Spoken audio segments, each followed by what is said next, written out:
Matandang ina, itinapon ng sariling mga anak sa basurahan. Dito ka lang, walang silbing matanda. Sabi nila, hindi nila inakala na pagsisisihan nila ito. May isip mo ba na ang isang ina ay iiwanang nakagapos sa gitna ng tambak ng basura at ng sarili niyang mga anak?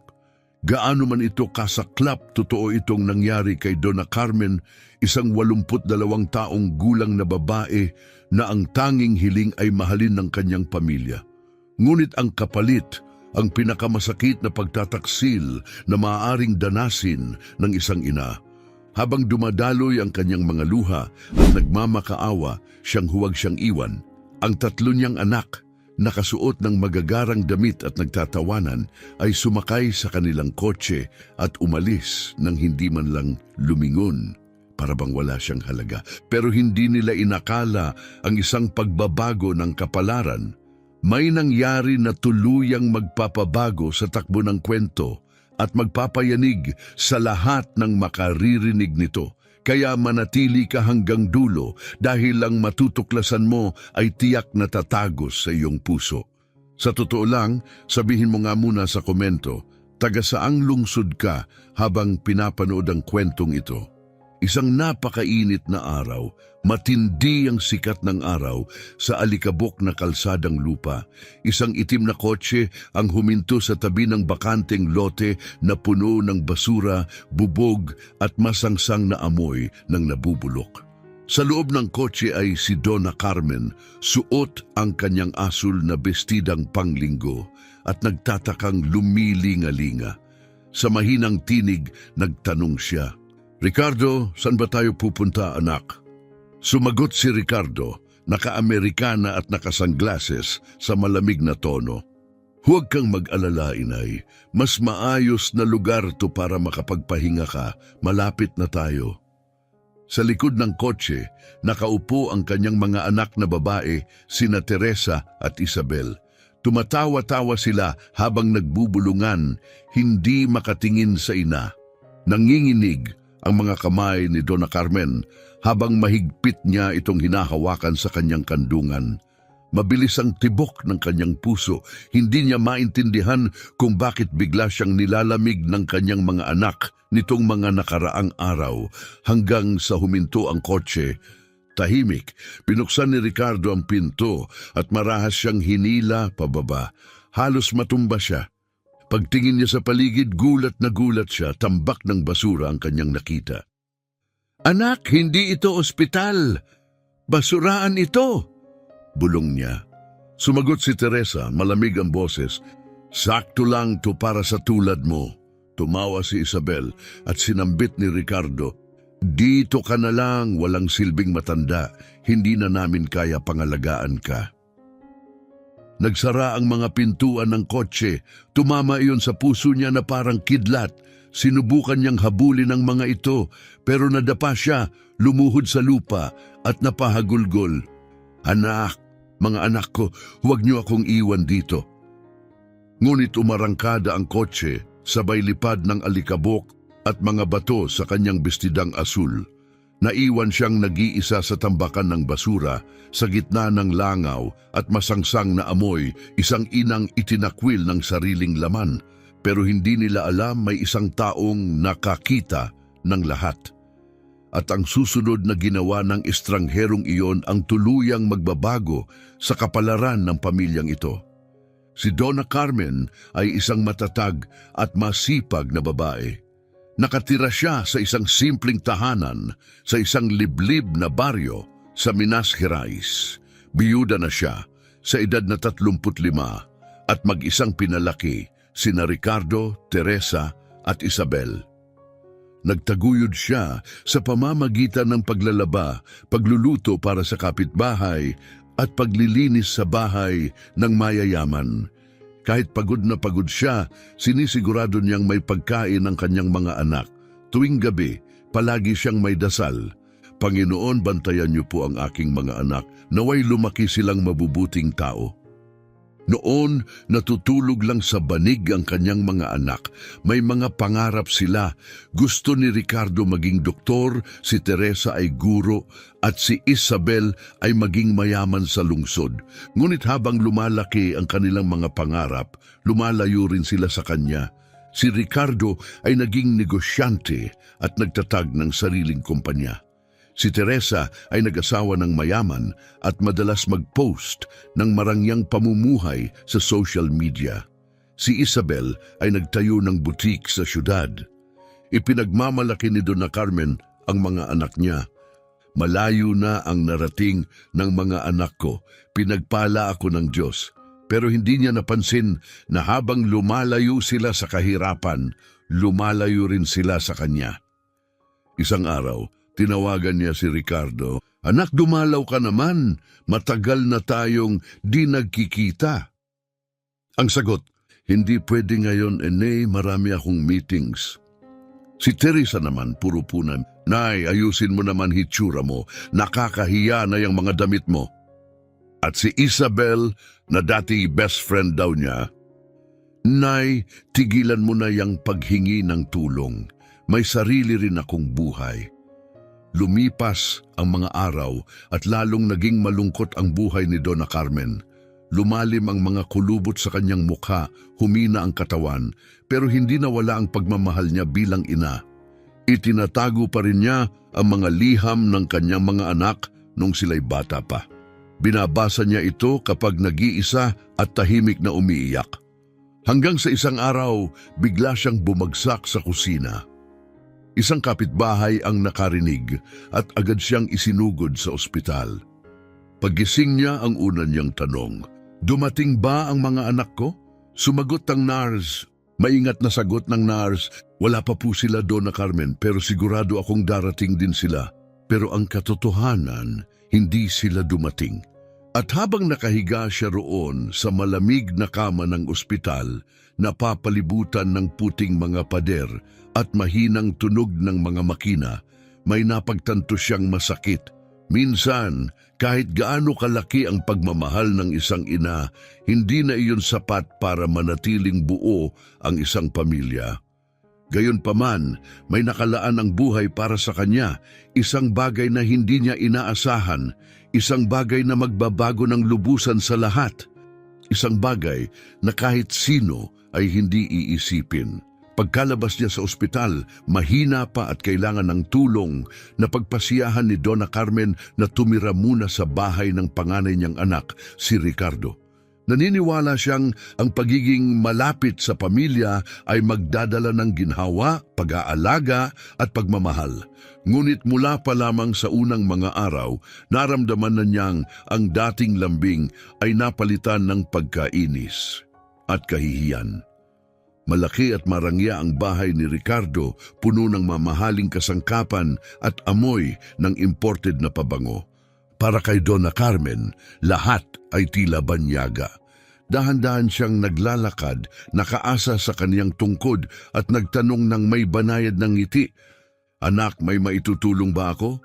Baka gusto mong ako ang maghanda ng almusal." Ngunit tumingin sa kanya ang asawa ni Ricardo, si Carla, nang may pagkainis.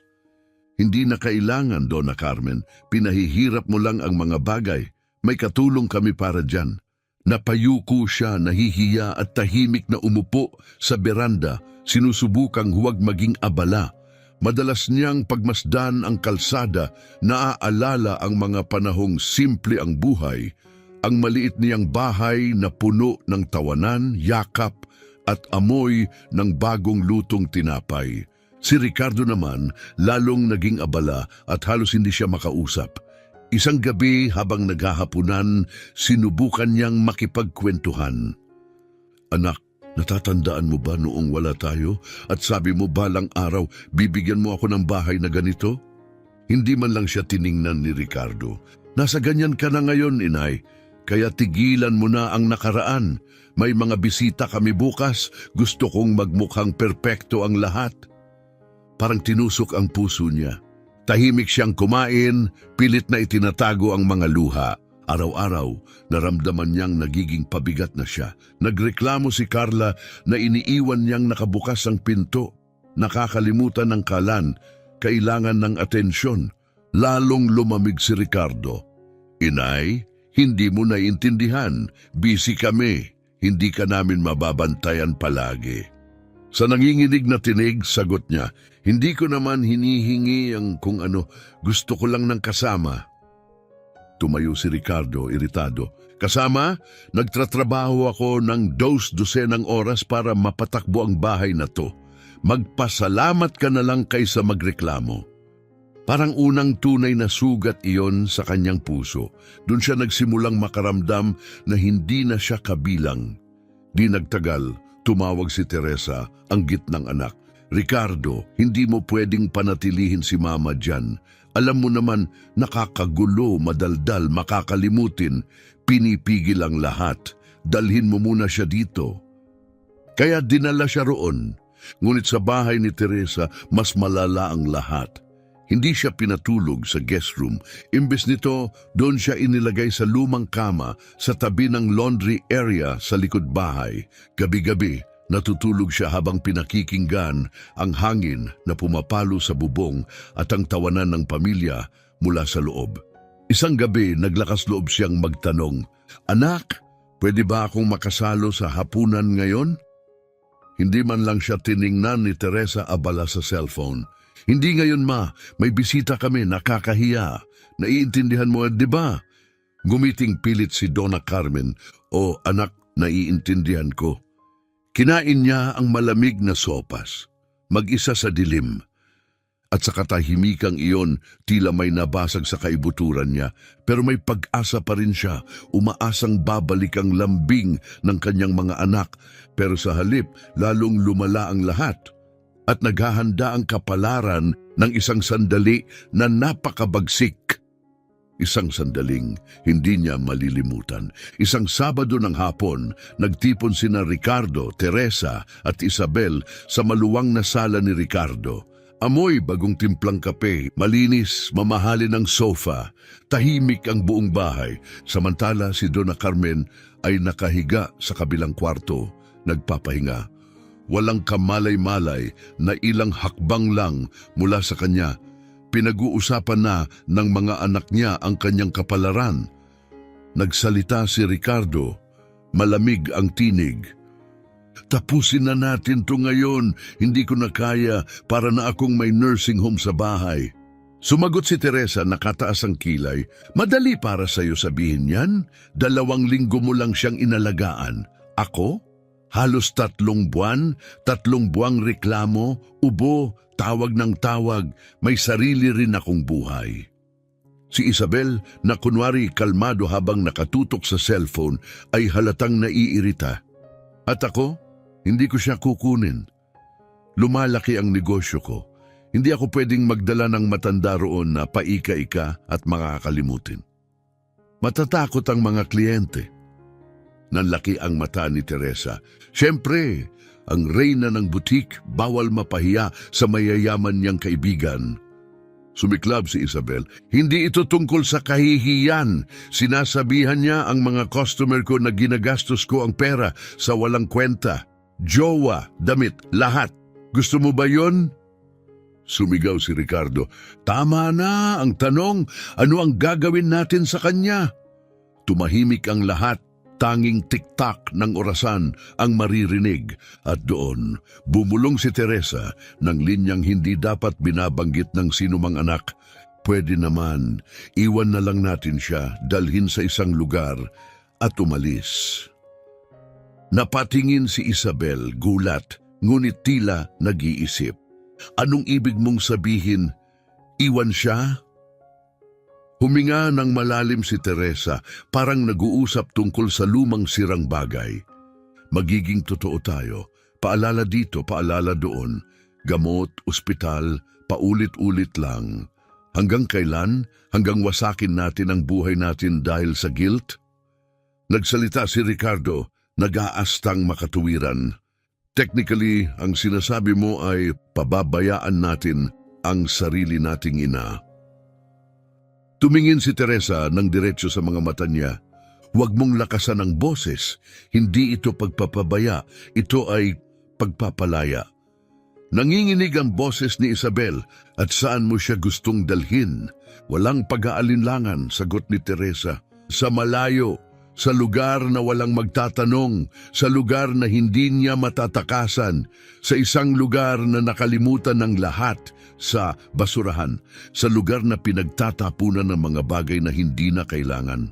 Napatawa si Isabel nanginginig. Diyos ko, Teresa, naririnig mo ba ang sarili mo? Lumapit si Teresa. Kung ayaw mo, ikaw ang mag-alaga sa kanya. May lakas ka, may oras ka, wala. Wala tayong lahat. Kaya tapusin na natin ito ngayon. O mabubuhay tayong miserable hanggang mamatay siya sa isa sa bahay natin. Kung ganon, sino ang mag-aasikaso nito? Muling bumalot ang katahimikan sa silid. Ngunit ngayon mas mabigat, mas malamig. Isang katahimikang may dalang bigat ng isang bagay na lubhang mali. Pagkatapos si Ricardo, ang panganay, ang sinasabi ng ina niya na may puso ng ginto, ay huminga ng malalim at binasag ang katahimikan. Sige, itutuloy natin ito. Bukas ng umaga, aasikasuhin ko na. Susunduin ko siya, sasabihin kong lalabas kami saglit. Sasabihin naming dadalhin siya sa isang tahimik na lugar kung saan makakapagpahinga siya, maniniwala siya. Lagi naman, nagtitiwala siya sa atin. Ihahatid natin siya roon at doon na matatapos ang lahat. Nanlumo ang mukha ni Isabel. Hindi ka seryoso. Hindi ba? Tinitigan sila ni Ricardo, marinang ekspresyon. Seryoso ako. Napangiti si Teresa, isang malamig, magaan, halos malisyosong ngiti. Perpekto. Ayos na ang lahat. Ayusin natin ngayon at huwag na natin uulitin pa ang usapang ito. At saka may nangyaring sobrang nakapagpapalungkot. Ang tatlong magkakapatid, nakabihis ng mamahalin, matagumpay sa buhay, tumawa. Oo, tumawa sila. Naniniwala silang nakahanap sila ng matalinong solusyon. Ang hindi nila alam, sa labas lamang ng pinto, tumayo mula sa kama si Donna Carmen upang kumuha sana ng tubig.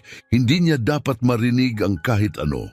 Ngunit narinig niya kahit ang huli lang na bahagi ng usapan. Hindi niya narinig ang buong plano. Hindi niya lubos na naintindihan ang napagkasunduan. Pero narinig niya ang tinig ni Ricardo. Pagkatapos nito, hindi na natin kailangang mag-alala tungkol sa kanya. Nanginig ang kamay niya, halos mabitawan ng baso. Dahan-dahan siyang bumalik sa kanyang kwarto, umupo sa gilid ng kama at hinawakan ang isang lumang litrato. Palagi niyang dala sa kanyang pitaka.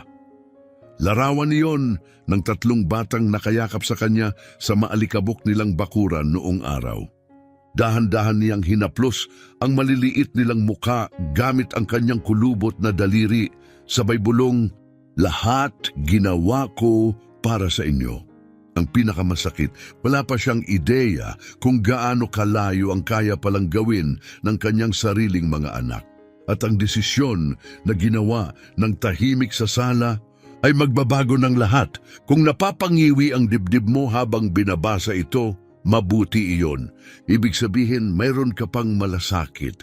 Pagsikat ng araw, pumasok si Ricardo sa silid ng ina na may ngiting pilit, parang pinagpraktisan sa harap ng salamin.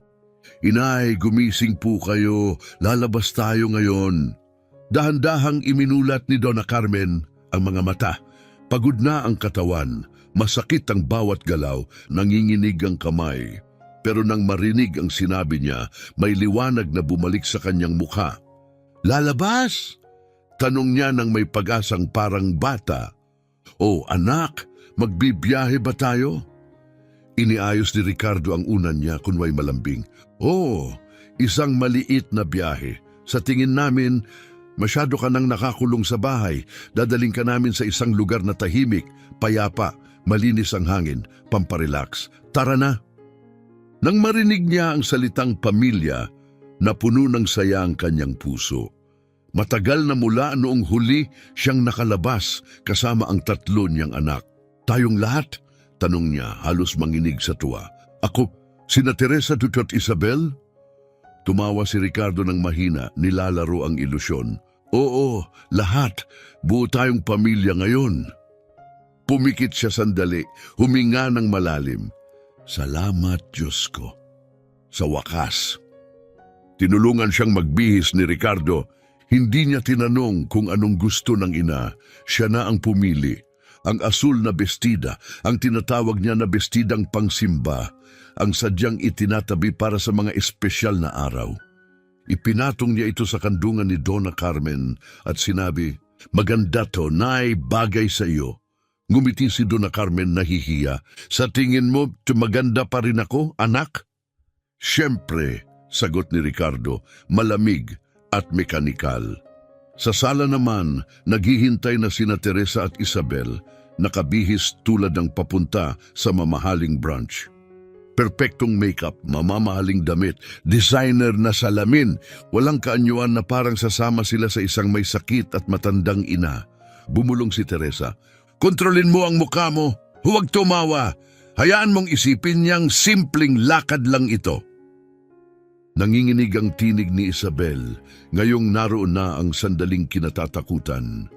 "Totoo ba gagawin natin to? Wala nang balikan pagkatapos nito." Malamig na sagot ni Teresa. "Matagal nang walang balikan, hindi na siya bahagi ng buhay natin, hindi lang natin sinasabi ng malakas. Ngayon, sasabihin na natin, napalunok si Isabel, dumating si Ricardo, hawak si Donna Carmen, dahan-dahang inalalayan, mabagal siyang naglakad, nakaasa sa anak. At nang makita niya ang dalawang anak na babae na nakatayo roon, tahimik na naghihintay, kumislap ang kanyang mukha, ngiti, kislap sa mata, isang tuwang para bang bisperas ng kanyang kaarawan. "Tingnan niyo, buo na uli ang pamilya ko," mahinang sabi ni Donna Carmen, may halong pagtataka at saya sa boses. "Ang tagal na mula nang makita ko kayong tatlo, magkakasama sa tabi ko." Walang sumagot. Upang basagin ang katahimikan, sinundan niya ito ng isang alaala, may ngiting puno ng pananabik. "Parang dati lang, di ba? Kapag pinauupo ko kayong tatlo sa mesa, tapos sinisigurado kong pantay ang hiwa ng tinapay para hindi kayo mag-away kung sino ang may pinakamalaking piraso." Agad siyang pinutol ni Ricardo, hindi tumitingin sa kanya. "Inay, tara na, malilate tayo." Paglabas nila, tumingala si Donna Carmen sa langit at pinagdugtong ang mga daliri sa isang tahimik na panalangin. "Salamat Diyos ko, salamat sa araw na ito." Para sa kanya, tila ito'y panibagong simula para sa kanila. Ito ang katapusan. Tinulungan siya ni Ricardo sumakay sa likod ng kotse, pero walang lambing. Hinawakan siya sa braso at itinulak papasok, parang nagmamadaling tapusin ang isang gawain. Napangiwi siya sa sakit sa balikat, pero hindi na lang nagsalita. Masaya na siya, basta kasama niya ang mga anak niya. Ang isang ina natututo ng tanggapin ang ilang uri ng sakit. Nasa kotse na, malamig na tanong ni Teresa, "Nadala mo ba ang mga dokumento mo?" "Bakit anak? Para sigurado lang, mas mabuting may dala." Binuksan ni Donna Carmen ang kanyang lumang pitaka. Bitbit niya palagi. Laman nito, kupas na ID, lumang larawan ng kanyang mga anak noong bata pa sila, isang panyo na siya mismo ang tumahi at maliit na bote ng gamot. Kinuha niya ang larawan at marahang hinaplos. "Naalala niyo ba ang araw na ito?" tanong niya, nakangiti. "Tingnan niyo. Puro putik kayo dahil sa kakalaro." Si Ricardo umiiyak kasi nasira ang tsinelas at si Isabel yakap-yakap ako. Ayaw akong paalisin papuntang trabaho. Tumingin palabas ng bintana si Isabel. At sa unang pagkakataon, may gumalaw sa loob niya. Hanggang ngayon plano lang ito, isang ideya, isang usapan. Pero ngayon, ilang pulgada lang ang layo naroon ng isang totoong tao. Isang totoong ina, may totoong alaala at totoong pagmamahal. "Inay, tama na. Itabi mo na yan," sabing may inis ni Teresa. Tumahimik si Donna Carmen, para bang napagalitan siyang parang bata. Maingat niyang tiniklop ang larawan at ibinalik sa pitaka. Umandar ang kotse, lumiko sa mga di pamilyar na daan. Pabawas ang mga bahay. Tumahimik ang paligid. Hanggang sa puro lubak tuyong damo at makipot na daang lupa ang dinaanan. Nagsimulang mangamba si Donna Carmen. "Ricardo, saan tayo pupunta?" Sabi ko, nanay, sa tahimik na lugar, makakapagpahinga ka ron. Nakunot ang kanyang no, pero hindi ito mukhang ospital o klinika. Kilala ko ang mga daang ito, papunta ito sa mga tambakan sa junk shop. Lumingon si Teresa mula sa harap at pumailing. Ayan na naman, reklamo ng reklamo. Doon na nagsimulang bumalot ang pangamba. May mali. May malaking mali. Huminto ang sasakyan. Sa harap nila, isang bakanting lote. Nakalimutan na ng lungsod. Kalat ang basura, mga sirang kasangkapan, wasak na tili, mga bote, mga kahoy. Isang daga ang dumaan, amoy bulok malagkit sa ilong, pinatay ni Ricardo ang makina. Baba na, malamig niyang utos. Tumingin si Donna Carmen, gulat. Anak, bakit mo ako dinala rito? Walang sumagot. Binuksan ni Teresa ang pinto, marahas na hinila ang braso ng ina. Napasubsob si Donna Carmen. Tumama ang tuhod niya sa bato. Sumakit ang dibdib. Teresa, masakit yon. Dahan-dahan naman, anak. Nanlaki ang mata ni Isabel, nangangatog ang tinig. Guys, tama na. Hindi ko yata kaya to. Sumigaw si Ricardo. Huli na, tatapusin na natin to. Wala nang atrasan. At doon ginawa ang pinakabagsik na hakbang. Binuksan ni Ricardo ang trunk ng sasakyan. May dalang lubid. Planado niya ito mula pa sa simula. Napuno ng takot ang mata ni Donna Carmen. Hindi, anak, hindi na kailangan yan. Hindi ako tatakbo. Halos hindi nga ako makalakad. Malabo na ang mata ko. Saan naman ako pupunta? Pero hindi siya pinakinggan. Kinuha ni Ricardo ang mga kamay ng inang minsang naglalaba sa nagyeyelong tubig para lang may maipakain sa kanya. At itinali niya ang mga iyon. Itinali niya ang kamay ng sariling ina. Tumawa ng tuyo si Teresa, hindi makatingin si Isabel. Nagsimulang umiyak si Donna Carmen. Hindi malakas, isang mahinang iyak, wasak, puno ng sakit, puno ng pagsuko. Ricardo, anak, tingnan mo ako ang ina mo. Ang sagot ay parang kutsilyong tumarak. Ina kita nung may silbi ka pa. Ina kita nung may silbi ka pa. Hindi iyon galit, hindi iyon init ng ulo. Yun ay pasya, malamig, matigas, pangwakas. Lumuhod si Donna Carmen sa lupa, nakatali, madungis, duguan ang tuhod. Ang kanyang asul na bestida, punit na't marumi. Maawa kayo, huwag niyo akong iwan sa ngalan ng Diyos. Ngunit ang huling tinig na kanyang narinig, diyan ka na lang, walang silbing matanda. Sumara ang mga pintuan ng kotse, umalis ang sasakyan, nagiiwan ng alikabok. Akala nila walang nakakita pero mayroong isa. Sa likod ng bunton ng basura, may isang lalaking tahimik, nakasuot ng lumang damit, may karitong pangkalakal. May suot na kupas na sombrero, kalahating nakatago sa bakod. Tahimik siya, hindi kumikibo, pero nakita niya ang lahat. At hindi niya ito kakalimutan. Nawala ang kotse sa kalayuan, tinabunan ng alikabok at katahimikan. Si Donna Carmen, naiwan, nakatali, sugatan, durog, init ng araw, amoy ng nabubulok, langaw, basag na bote, lumang kahoy, mga asong gala na naghahalukay ng basura. Diyos ko, at bakit nila to ginawa sa akin? Bulong niya habang umiiyak, luha sa alikabok. Sinubukang tumayo, hindi kaya. Bumagsak siyang muli, may impit na hikbi, at nagsimulang bumalik ang mga alaala, isa-isa. Parang pelikula sa isip. Ang unang pagkakataon na niyakap niya si Ricardo bilang sanggol, may lagnat, mahina sa kanyang bisig. Bumalik ang mga alaala na parang bagyong dumaan, mga gabing walang tulog, nananahi sa ilaw ng kandila para lang may pamasko ang mga anak. Mga gabing malamig at maulan kung saan isinusuko niya ang sarili niyang kumot upang manatiling mainit ang mga anak. Ibinigay niya ang lahat at ngayon, pakiramdam niya, wala itong saysay. Ibinigay ko ang buhay ko sa inyo, tapos itatapon niyo lang ako parang basura.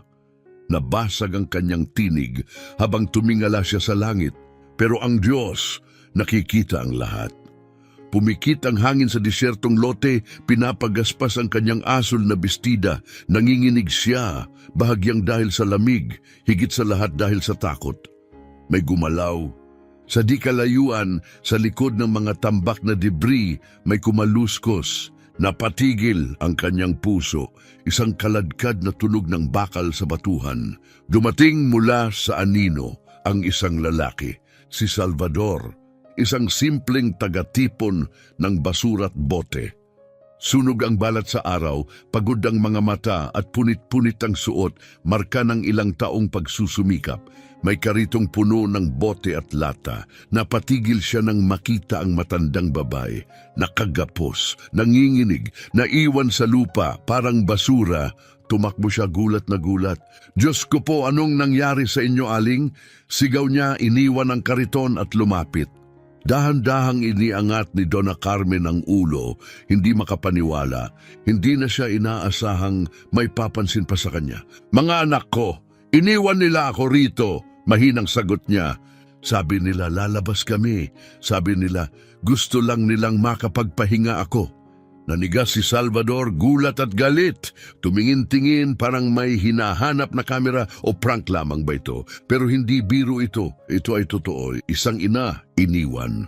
Sa gitna ng basura, lumuhod siya sa tabi nito, dahan-dahang tinanggal ang tali. "Kalma lang po kayo. Narito na ako." Malumanay niyang sabi. "Ligtas na po kayo. Wala nang mananakit sa inyo." Nanginginig ang kanyang mga kamay, hindi sa pagod, kundi sa sakit sa puso. Nakita na niya ang kahirapan, nakita na niya ang gutom, pero hindi pa siya nakakita ng ganito. Hindi pa kailaman ng ganitong kalupit.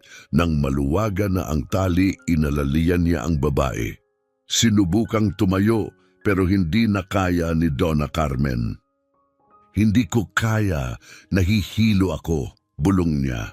"Huwag po kayong mag-alala, aalagaan ko po kayo, isa-isang hakbang lang." Niyakap niya si Donna Carmen ng isang kamay habang ang isa'y hinila ang kariton. Bato, lubak, tinik, hindi siya tumigil. Bawat hakbang iniiwan ang sakit ng pagtataksil. At sa bawat hakbang may panibagong umuusbong. Pag-asa, pagdating sa kalsada, huminto si Salvador. "Malapit po ba kayo rito nakatira, aling?" "Hindi. Dinala nila ako mula sa malayo. Hindi ko nga alam kung nasaan na ako ngayon." Nangamot siya ng ulo, nag-isip. "Kung ganon, sasama na lang kayo sa akin. Simple lang ang bahay ko, pero malinis.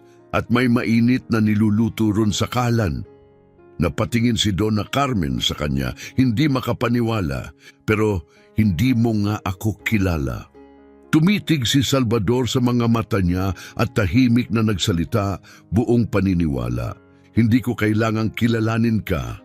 Sapat na ang alam ko, walang sino man ang dapat tratuhin ng ganito." Muling napuno ng luha ang mata ni Donna Carmen, pero hindi ito luha ng sakit. Ito ay luha ng pasasalamat.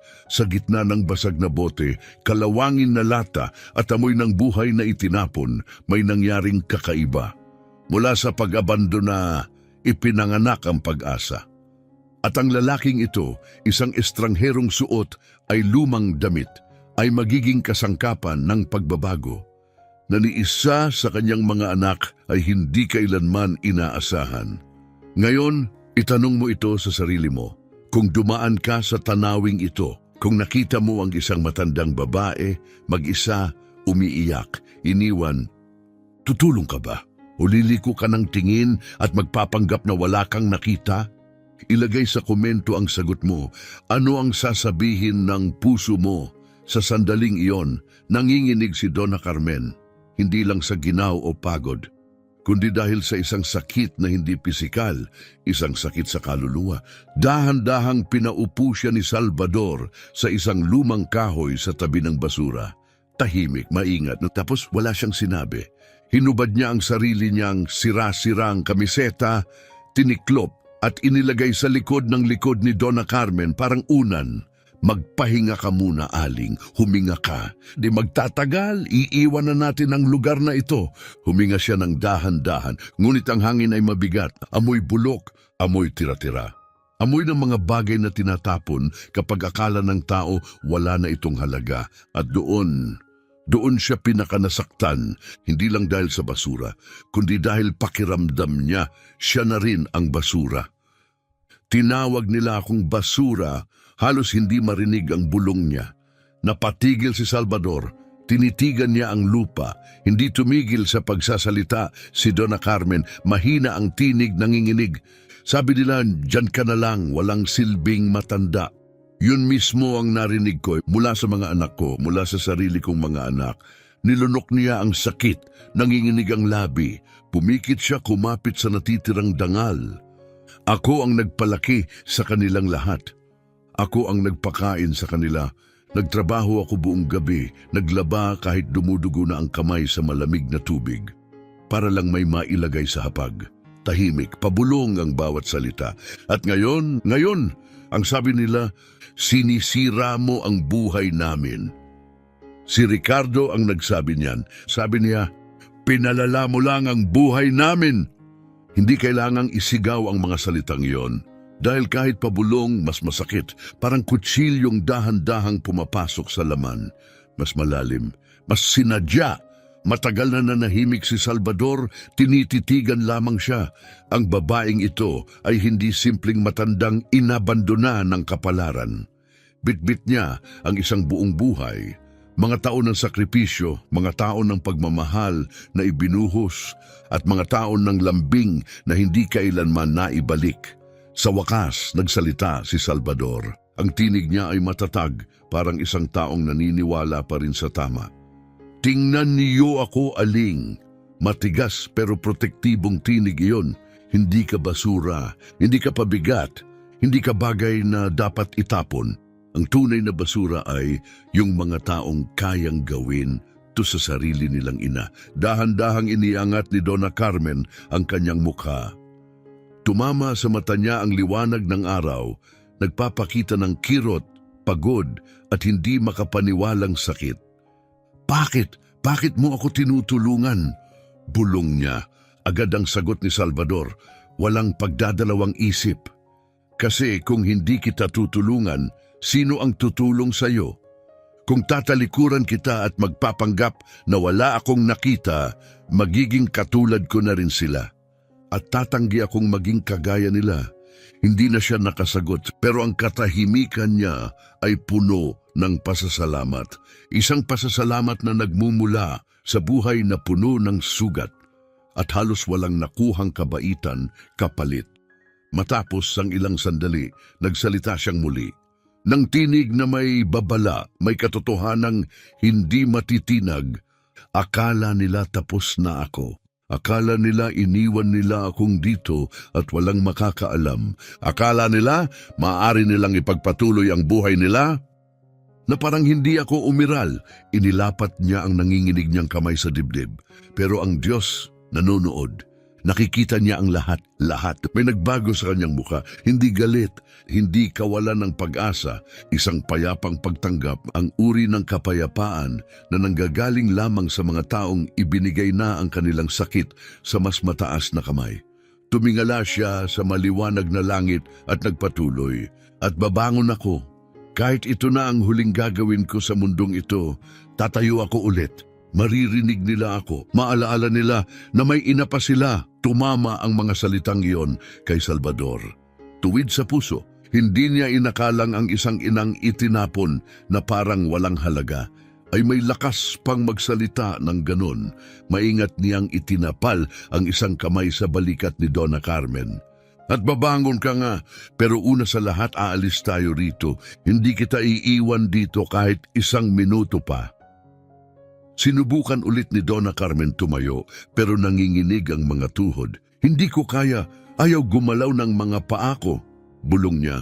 Ayos lang, may paraan tayo, sagot ni Salvador. Tapos mariin, bubuhatin kita. Nagpilit siyang tumutol, nahihiya sa kababa ang loob. Huwag na, hiho. Matanda na ako, mabigat ako. Ngunit pinutol siya ni Salvador.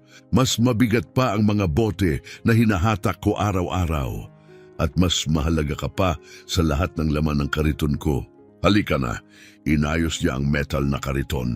Ang kariton na pangkalakal ng bote, karton at lata. Hindi iyon silya, hindi komportable, hindi marangal. Pero sa sandaling yon, naging sasaklolo ito, naging ambulansya, naging lifeline. Maingat niyang pinaupo si Donna Carmen sa loob. Nilagyan ng tela sa kanyang mga binti para hindi magasgas. Tumingala ito sa kanya. Ang kanyang mukha ay napakapuro, napaka-inosente, parang mukha ng isang bata. Ano ang pangalan mo, Hijo? Jose, sagot niya, pero ang tawag nila sa kin, Salvador. Ngumiti si Donna Carmen. Ito ang unang tunay na ngiti mula nang iwan siya ng mga anak. Maraming salamat, Salvador. Huminga siya ng malalim. Simula ngayon, hindi mo na kailangang matakot, Donna Carmen.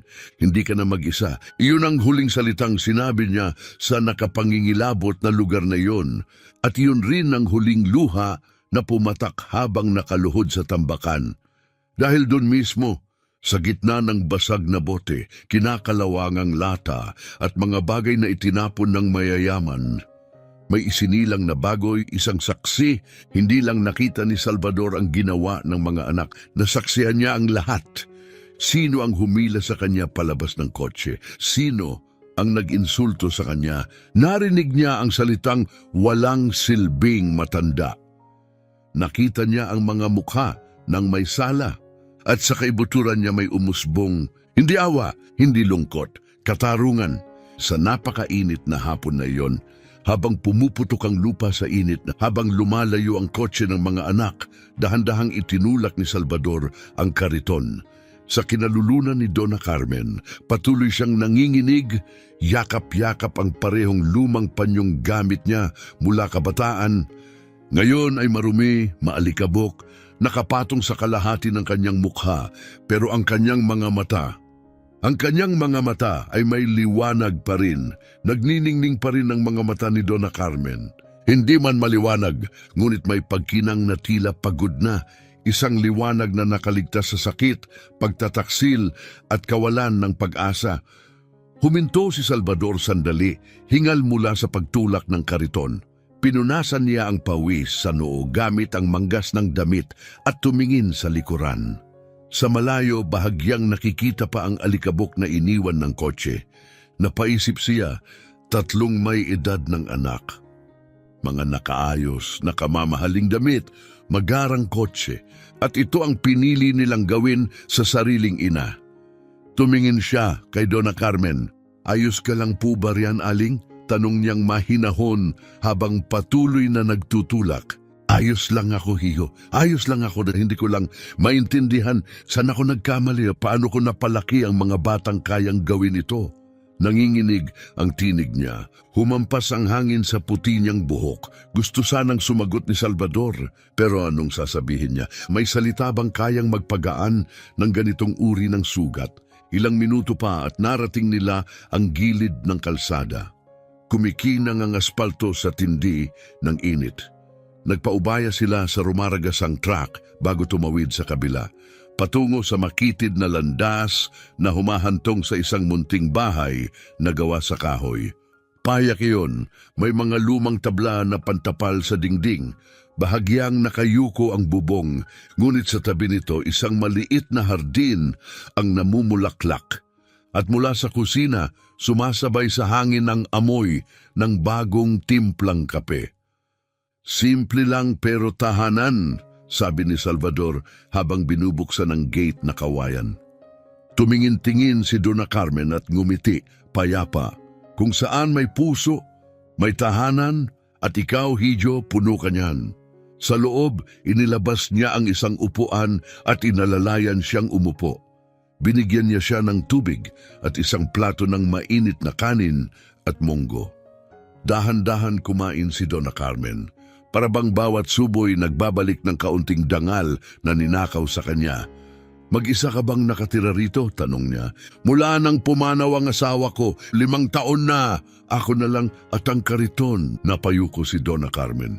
Maaga ring nawala ang asawa ko, pero lagi kong inisip hanggat may mga anak ako. Hindi na ako muling magiging mag-isa. Bumigat ang katahimikan, tiktok ng orasan, mahinang bulwak ng niluluto sa kalan. Umupo si Salvador, harap sa kanya, marahan ang tono.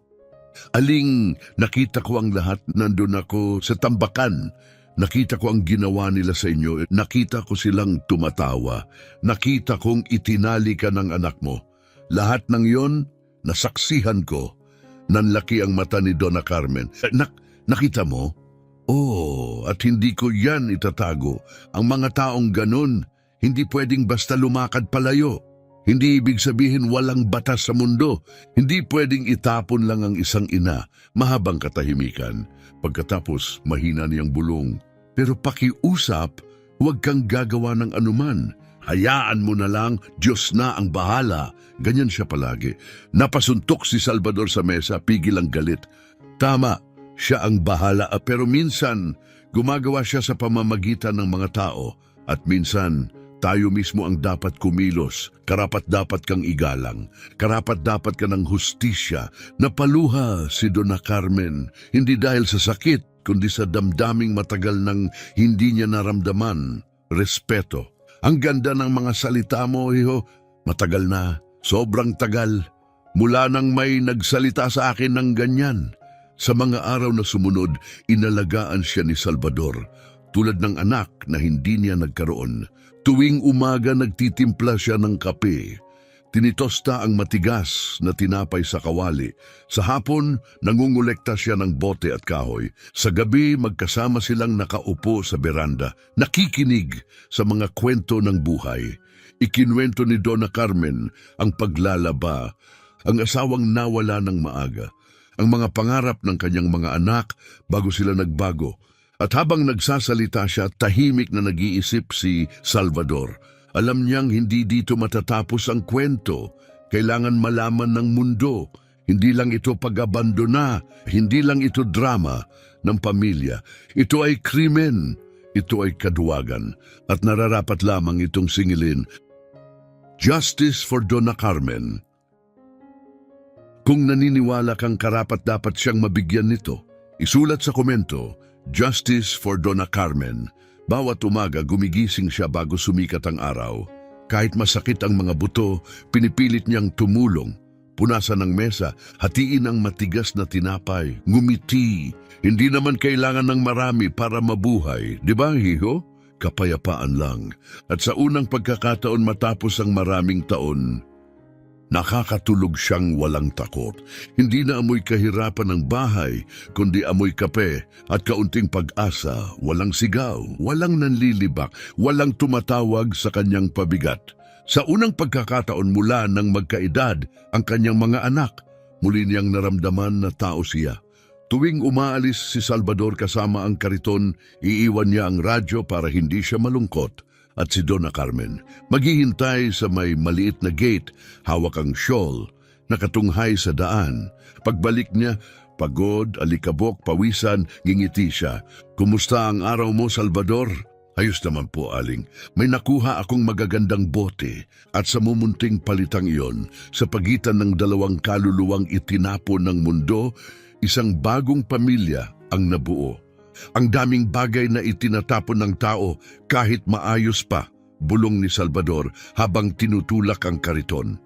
Tumingala si Donna Carmen at may mahinang ngiti sa labi.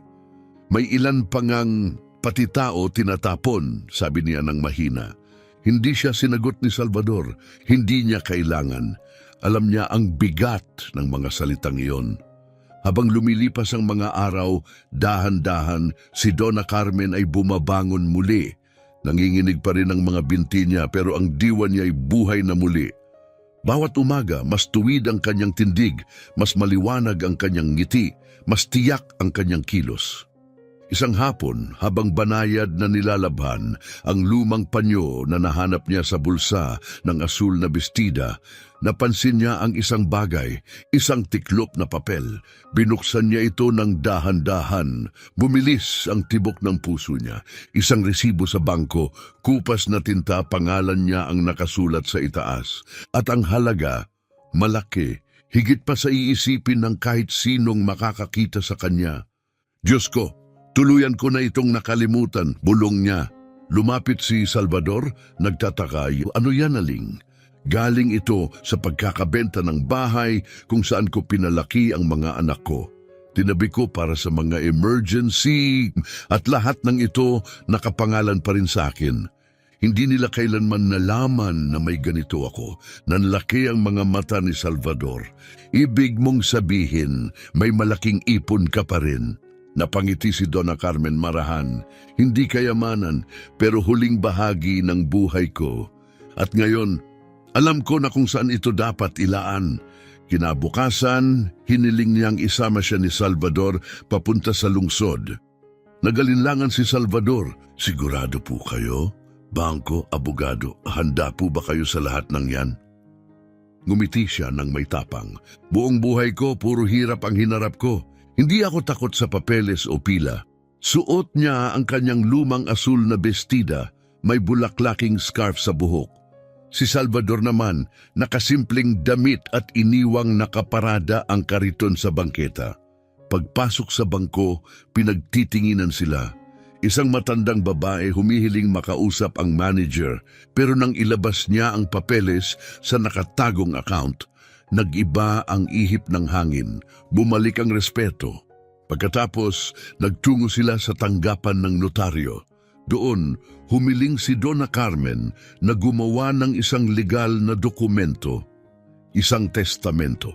Nanginginig ang kamay niya habang hawak ang ballpen, pero ang mga mata niya, matatag, buo ang loob. Lahat ng mayroon ako, iiwan ko kay Salvador at sa mga taong nagmamalasakit sa mga kagaya ko. Yung mga kinalimutan, napatigil ang clerk. Sigurado po kayo? Ayaw niyo bang may matanggap ang mga anak niyo? Hindi siya nag-alinlangan. Naibigay ko na sa kanila ang lahat na maibibigay ng isang ina. Pagmamahal, sakripisyo, pagkakataon. Pero hindi nila yun pinahalagahan. Ngayon ang natitiray para sa mga taong may tunay na puso. Paglabas nila, papalubog na ang araw. Ang langit ay kulay ginto. Parang hawak nito ang hininga para sa sandaling yon. Habang naglalakad sa tabi ni Salvador, mahina niyang sabi, "Kakaiba ang buhay, ano? Yung mga nagtapon sa akin, sila pa ang nagturo kung paano ako babangon. Doon siya nagsimulang bumangon muli. Hindi bilang inang iniwan, kundi bilang babaeng lumaban na sa kabila ng pagkapunit nakahanap ng lakas mula sa tambakan. Sapagkat minsan, kailangan mo munang itapon para matuklasan ang tunay mong halaga. Lumipas ang mga araw. Ang dating pagsagip ay naging pakikipagkaibigan. At ang lumago sa pagitan nila ay hindi awa. Hindi utang na loob, kundi tunay na malasakit.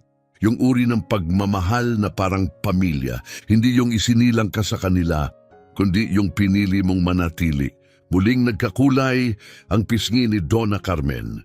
Hindi na pagod ang kanyang mga mata. May ningning itong bagong tapang.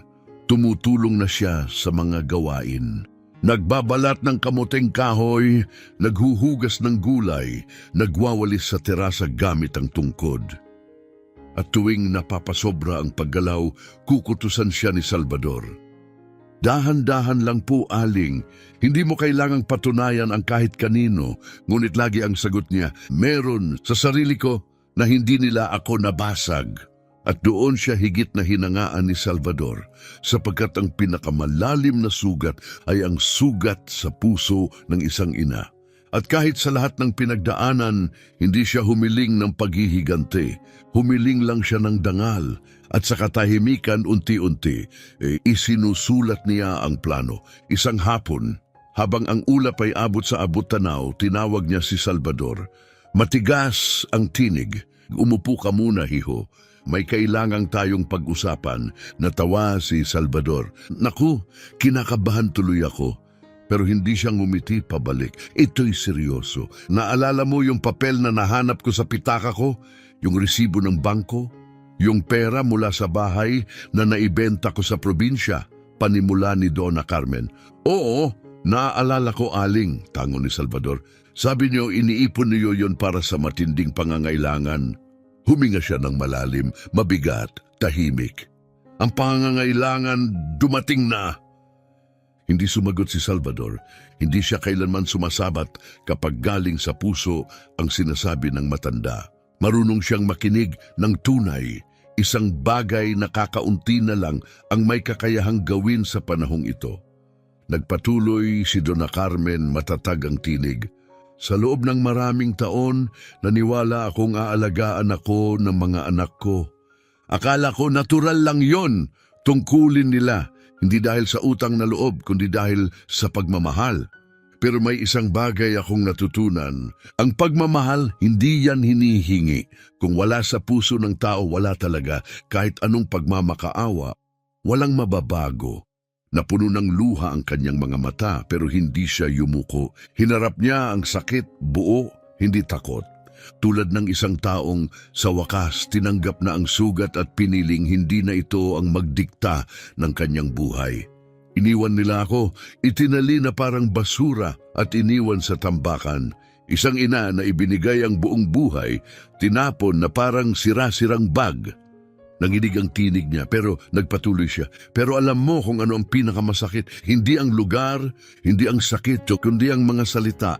Tinawag nila akong pabigat. Problema, walang silbing matanda. Huminto siya. Hindi ko makakalimutan ang mga salitang yon. Hindi kailanman nanikip ang dibdib ni Salvador. Aling, wag niyo pong sabihin yan, masakit pong marinig. Maingat na ipinatong ni Dona Carmen ang kamay sa ibabaw ng kanya. Kalma ka lang, Hiyo. Huminga ka. Dahil ngayon, eto na ang magandang bahagi. Tumingin siya sa kanya, litong-lito si Salvador. Tumindig si Dona Carmen, mas tuwid ang likod, taas noo. At sa tinig na hindi pa naririnig ni Salvador mula sa kanya. Malakas, malinaw, matatag, naalala mo nung nagpunta ako sa notaryo kasama yung taga-bangko? Oo naman, sagot niya mabagal. Matagal kayong nawala pero wala kayong masyadong sinabi pagkatapos. Tumango siya. Ngayon, sasabihin ko na, binago ko ang lahat, Salvador. Lahat ng nasa pangalan ko. Nasa pangalan mo na. Nanlaki ang mata niya. Sa akin. Oo, sa'yo. Natahimik si Salvador. Kumilos ang kamay niya, parang hindi alam kung saan ilalagay. Hindi pwede, Aling. Hindi tama. Pero yan ang pamilya niyo. Manayan ng mga anak niyo. Dugo niyo yan. Ngunit hindi siya natinag. Ang tinig niya ay naging matalim, diretso walang pakiusap. Ang dugo, hindi lang yan yung ipinanganak mo. Ang dugo, yan ang taong hahawak ng kamay mo kapag nadapa ka. At hindi ka bibitawan, parang alon ang mga salitang iyon. Tumama kay Salvador na tila natigilan ang mundo. Hindi ko alam anong sasabihin. Hindi ako sanay sa ganito. Wala akong alam sa pera. Wala akong alam sa dokumento. Paano kung isipin ng tao na sinamantala kita? Pinutol niya ang salita, halos galit ang tono. Sinamantala? Salvador ang sumamantala sa akin. Sila, ikaw, iniligtas mo ako, pinakain mo ako, binigyan mo ako ng kumot, tinawag mo akong aling, hindi abala. Hinila mo ako mula sa tambakan, Salvador. Sa tambakan, ang taong gumagawa nun, hindi malalamang. Ang taong iyon, anghel, napayuko si Salvador, hindi makapagsalita, at nang iwasan niya ang tingin, nakita ni Dona Carmen ang luha sa kanyang mata. Nagpatuloy si Dona Carmen, mas maamo ang tinig. Hindi nagagamitin ang pera para sa mga taong walang pasasalamat. Ito'y para sa taong tunay na may malasakit. At ikaw, anak, hindi ka na muling magugutom. Wala akong nagkaroon na tagapagtanggol, pero ikaw, magkakaroon ka. Huminga ng malalim si Salvador, tinatangay ng emosyon. Sobrang dami para sa isang lalaking sanay sa kaunti. Isang buhay na puro pagtitiis, hindi pribilehiyo. Ngunit, hindi pa tapos si Dona Carmen. At Salvador, hindi lang para sa iyo ang lahat ng yon, naiintindihan mo? Ipinalagay ko sa testamento. Ang bahagi ng pera'y para sa mga matandang inabandona, katulad ko, yung mga naiwan, yung walang may gusto, muling nabalot ng emosyon ng kanyang tinig, pero matatag pa rin. Gusto kong magamit ang pera sa gamot, sa pagkain, sa mga doktor. Kung ibinigay sa akin ng Diyos ang perang ito, hindi para itago sa ka, kundi para gamitin para sa malasakit. Nang sa wakas ay nakapagsalita si Salvador, garalgal ang kanyang tinig. Wala pang nagsalita sa akin ng ganyan sa buong buhay ko. Nagsalita sa akin, paano? Mahinang tanong ni Salvador. Na parang mahalaga ako, sagot ni Dona Carmen. May lungkot ang ngiti, banayad pero puno ng katotohanan. Mahalaga ka. Lagi kang naging mahalaga. Pero alam mo naman, walang nakakakita sa taong nagtutulak lang ng kariton. Tumahimik sila. Ngunit hindi iyon katahimikang hungkag. Ito ang uri ng katahimikan na puno ng damdamin. Sakit, paggalang. Katotohanang pareho nilang alam. At higit pa riyan, may bagong bagay na unti-unting umuusbong. Isang bagay na mahalaga. Muling nagsalita si Donna Carmen, mababa, ngunit matatag ang tinig. May isa pa akong kailangang sabihin, Salvador. At ito'y seryoso, sobrang seryoso. Umayos siya ng upo. Ibinigay ang buong atensyon niya. Akala ng mga anak ko tapos na ang lahat. Nainiwan nila ako roon at iyon na yon na mawawala na lang ako na walang makakaalam kung ano ang ginawa nila. Tumingin siya ng diretsyo sa mga mata ni Salvador pero nakita mo ang lahat. Ikaw anak ko, ang saksi. Tumango si Salvador dahan-dahan. Alam ko. Yumuko si Donna Carmen sa kamuling nagsalita. Mas malakas na ang tinig. At may hihilingin ako sa iyo. At hindi mo ako pwedeng tanggihan. Dahil ngayon, hindi na ako humihiling. Ako'y nag-uutos. Natawa ng bahagya si Salvador, pilit na nagpapagaan ng tensyon. Ay ganun po ba? Sige ho, ano ang utos? Gusto kong ikwento mo ito, sabihin mo sa mundo ang nangyari. Huwag mo akong itago. Huwag mong protektahan sila dahil sa awa. Wala silang awa sa akin. Huminto siya sa kaidiniin bawat salita. Ihayag mo sila. Ipakita mo kung sino talaga sila. Ipaalam sa mundo kung ano ang ginawa nila sa sariling ina. At kung gusto nilang respetuhin sila, magbayad muna sila ng totoo. Huminga ng malalim si Salvador. Ibig mong sabihin, gusto mo ng hustisya. Umiling si Donna Carmen. Hindi. Ang gusto ko, katotohanan. At ang katotohanan, iyan na ang hustisya. Tiningnan siya ni Salvador, hindi na lamang may paghanga, kundi may paggalang, tahimik, buo, malalim. At sa parehong katahimikang malakas, sinabi niya, sige po, gagawin ko. Ngumiti si Donna Carmen, hindi ngiti ng saya, kundi ng kapayapaan. Dahil sa sandaling iyon, alam niya, hindi na sila makakatahimik. Hindi ng kalupitan nila, hindi ng lubid, hindi ng kotse na iniwan siya, hindi kahit ng mga salitang, diyan ka na lang, walang silbing matanda. Akala nila kinuha nila ang lahat sa kanya, pero nagkamali sila. Dahil ngayon may hawak siya na wala sila dangal. At isang saksi, at ang isang saksi na may lakas ng loob, ay bagay na kinatatakutan ng mga taong nabubuhay sa kasinungalingan. Ito ang tunay na pagbabago, ang hindi nakikitang paglipat, ang simula ng isang mas malaking kwento. Ang sumunod, wala ni isa sa kanila nakaupo sa munting mesang kahoy habang umiinom ng mapait na kape. Ang nakapaghanda para rito, pero nagsimula na ito. Nakapag-subscribe ka na ba sa channel? Dahil may mas marami pang kwentong ganito, mga kwento ng totoong tao, ng katotohanan, ng hustisya, at ng mga wakas na hindi mo inaasahan pero hinding-hindi mo malilimutan. Ang lungsod ay saka palang nagigising.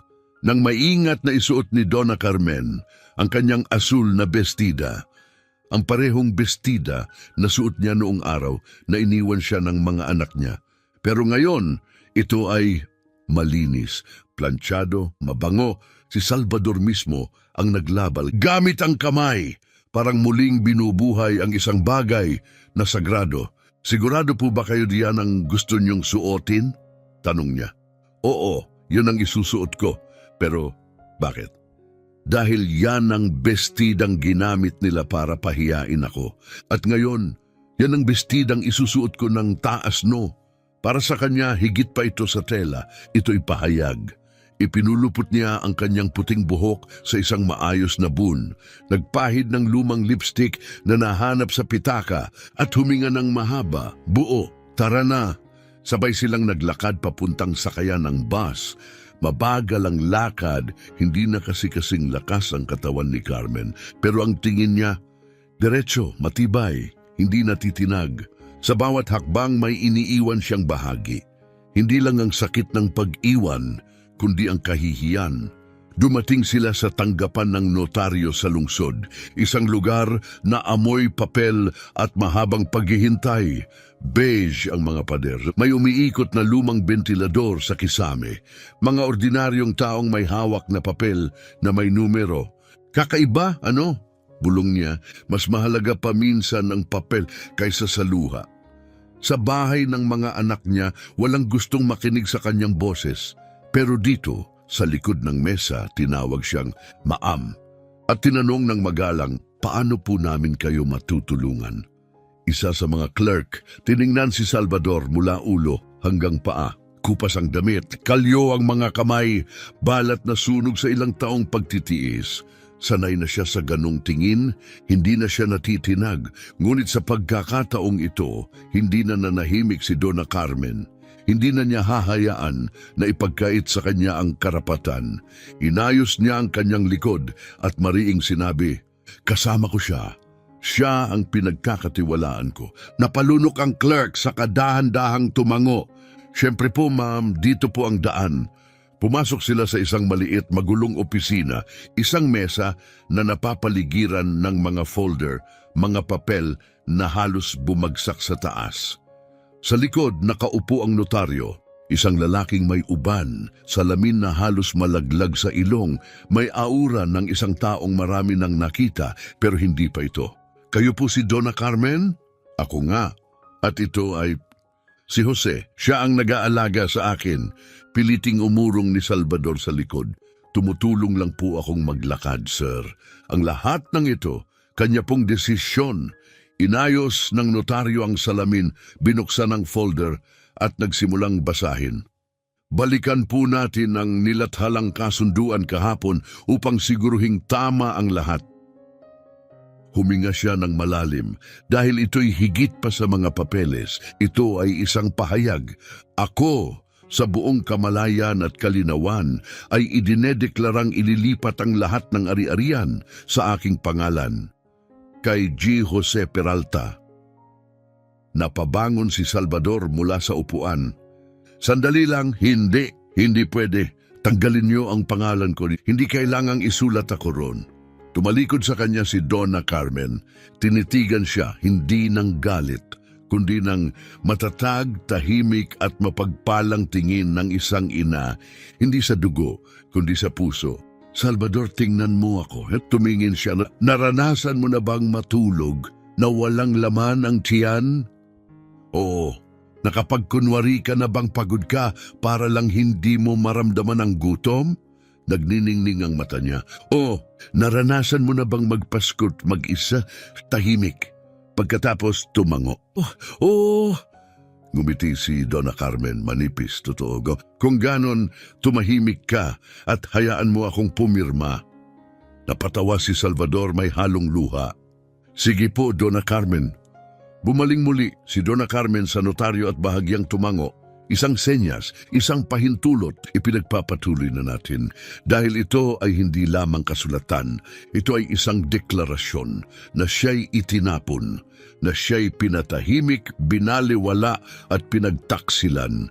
At ngayon, ang katotohanan ay isusulat sa tinta, hindi na bulong, hindi na lihim, kundi isang opisyal na record na bago ang tono ng notaryo. Naunawaan na niya kung ano talaga ito. Mas mabagal, mas may bigat binasa niya. Lahat ng natitirang ari-arian, account at lupa ay ilalaan sa donasyon. Sa mga bahay ampunan para sa matatandang iniwan ng pamilya, para sa gamot sa pagkain, at sa pagkukumpuni ng bahay para sa matatandang naninirahan sa mapanganib na kalagayan. Nagniningning ang mga mata ni Salvador. Hindi pa siya nakakakita ng ganito kailanman. Sigurado po ba kayo sa lahat ng ito, Donna Carmen? Tanong ng notaryo. Walang pag-aalinlangan. Oh, ito na ang wakas. Naiintindihan niyo po na sa paggawa nito, wala nang matatanggap ang inyong mga anak? Taas noo siyang sumagot, kalmado ang tinig. Nakuha na nila ang pinakamahalaga. Nakuha nila ang aking kabataan sa pagpapalaki ko sa kanila. Nakuha nila ang aking lakas sa paglalaba at pagluluto. Nakuha nila ang aking tulog, ang aking likod, pati ang huli kong ngiping nabasag dahil sa pagod. Kung may mamanahin pa sila, nakuha na nila noon pa. Ang natitira ngayon para sa mga tunay na may karapat-dapat. Bumagsak ang katahimikan sa silid. Hindi iyon nakakailang, iyon ay makapangyarihan.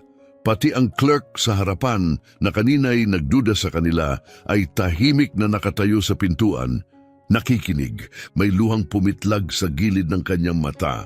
Huminga ng malalim ang notaryo, bahagyang yumuko, at sa tinig na bihira marinig mula sa kanya, sabi niya, "Donna Carmen, buong puso kong igagalang ang ginawa ninyo. Iilan lamang ang may lakas ng loob para gawin ito." Ngumiti si Donna Carmen, mahinahon. "Alam niyo ba kung ano ang totoong tapang, sir? Yung magpalaki ng 3 anak mag-isa at hindi mo sila hinayaang magutom. Ito lang ay papeles at dumating ang sandali, ang lagda na magbabago sa lahat." Nanginginig ang kamay niya, hindi dahil sa takot, kundi dahil sa taon ng paghihirap. Mga kasukasuan na pagod, balat na manipis, ugat na umuusbong. Lumapit si Salvador, maingat na inalalaya ng kanyang kamay. "Dahan-dahan lang po, aling, walang pagmamadali." Bumaling siya sa kanya, mata na puno ng kapayapaan, isang kapayapaang matagal niyang hinintay, at nagsalita siya ng 4 na salita. 4 na salitang puno ng kahulugan. "Anak ko, manatili ka." Anak ko, hindi Salvador. Hindi yung tumulong sa akin. Hindi isang mabait na estranghero. "Anak ko," napalunok si Salvador. Hirap igalaw ang bibig at sa tinig na halos pabulong, "Narito ako." Lumagda siya, dahan-dahan, may panginginig, ngunit isinulat niya bawat letra ng kanyang pangalan, Carmen Maria de Andrade. At nang bumitaw ang bolpen sa papel, huminga siya ng malalim. Hindi dahil sa pagod ng katawan, kundi mula sa bigat ng isang buhay na matagal ng pinasan, isang buntong hininga mula sa kaluluwa.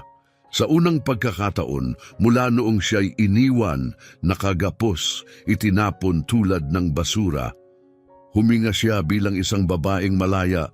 Hindi na siya pabigat, hindi na problema, hindi na sobra. Ngayon, siya na ang pumipili at higit pa riyan. Hawak niya ang kapangyarihang baguhin ang kinabukasan ng iba, ang kinabukasan ng lalaking kailanmay hindi siya tinalikuran. Habang naglalakad sila pauwi, nakaakbay siya kay Salvador. Mabagal ang hakbang, pagod pa rin ang katawan, may mga taong dumadaan, may ilan na sumulyap, may tumawa ng bahagya sa simpleng itsura nilang dalawa. Ngunit wala nang tumatagos sa kanya, wala na siyang hiya. Wala na siyang takot, dumaan na siya sa apoy at nakalampas.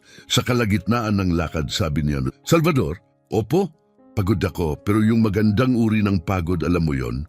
Yung bago pa dumampi ang ulo mo sa unan, payapa ka na." Huminto si Salvador, nagluluha ang mga mata. "Donna Carmen, ipinapangako ko, mula ngayon wala nang sasaktan sa inyo. Hindi sa kamay, hindi sa salita, hindi na muli."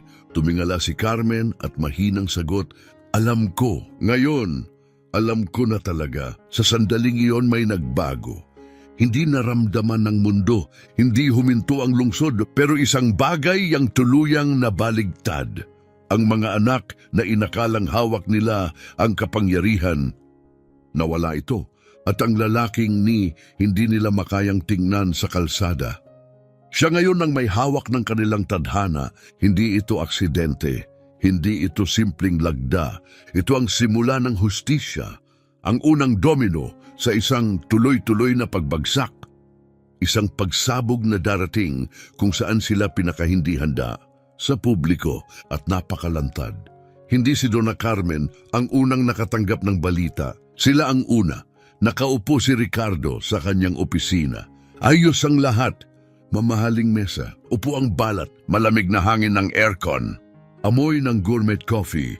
Habang nagbabasa siya ng kontrata, tumunog ang telepono. Mensahe mula sa abogado. Agad, nakunot ang no, binuksan ang screen, binasa niya. Tumigil, binasa muli, namawis ang palad. Magandang araw, Ricardo. Ipinapaalam ko po na ang inyong ina, si Donna Carmen, ay bumisita sa notaryo ngayong linggo at opisyal na binago ang kanyang testamento. Lahat ng natitirang ari-arian sa kanyang pangalan ay ipinagkaloob sa ikatlong partido. Ikaw at ang iyong mga kapatid ay wala na sa talaan ng mga tagapagmana. Tumigil siya. Hindi una niyang naramdaman ng lungkot o pagsisisi o kahihiyan. Galit, yun ang unang pumasok.